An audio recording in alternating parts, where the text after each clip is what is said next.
a case of errors cost you today? Yeah, exactly my message to the team there in the change rooms after the game is that a lot of the pressure that we sustained in the first 40 minutes was self-inflicted, and it wasn't errors playing rugby. It was basic errors at the play of the ball and just not quite getting that side of it right. And obviously the conditions change quite quickly, but you've got to be good enough to adapt to that. I say, and it's you can have one maybe, but we had 2, 3, 4, 5, 6 maybe, and that's just way too much in a game of this magnitude against the quality of opposition that we were coming up against. I mean, it feels like all 4 of the Wigan tries were either the set or 2 after or the direct result of I think all the points came from us giving up field position through cheap errors. Like obviously 2 tries from kicks, one there at the end where we spill the ball. But systemically we weren't really getting broken down that much, and you can say the same for them. 2 good defensive sides, but when you give teams like Wigan more field position than you'd like to, as it showed, like Bevan comes up with a play to kick to Jai, then obviously Jai scores a try which was our only real defensive system breakdown. So there's a lot to like about our performance, but we can't keep having the same conversations around how we're not quite winning big games, through our own lack of concentration at times. And the frustration thing as well, I guess, is that when you turned it on, you got yourself in a really good position. Yeah, exactly. We held the ball for long periods, got through some sets.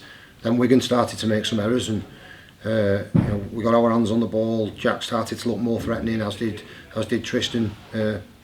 What we've just got to be is a little bit more patient, a little bit more hard-nosed, not make those errors early on in the game, and that might just come a little bit sooner for us. I don't think anybody comes away from this game today thinking that George Whitby's the reason that Saints haven't won. Far from it. I thought that the way the kid handled the occasion was first class, but I'm not surprised by that.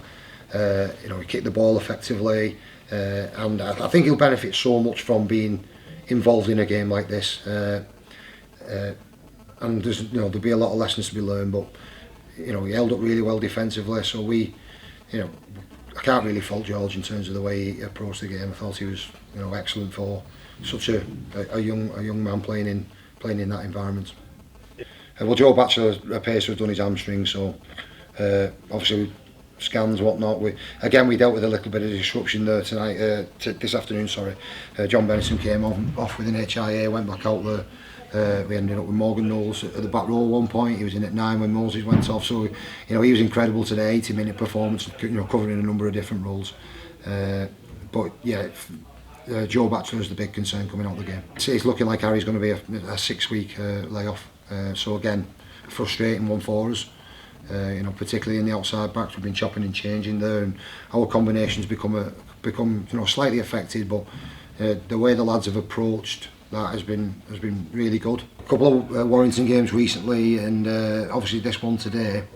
We kind of keep having the similar conversations, which we're doing everything in terms of our efforts and endeavour to win games, but not quite just nailing a few important moments. And if we want to take that next step, which I'm confident we will, I don't doubt that for one second.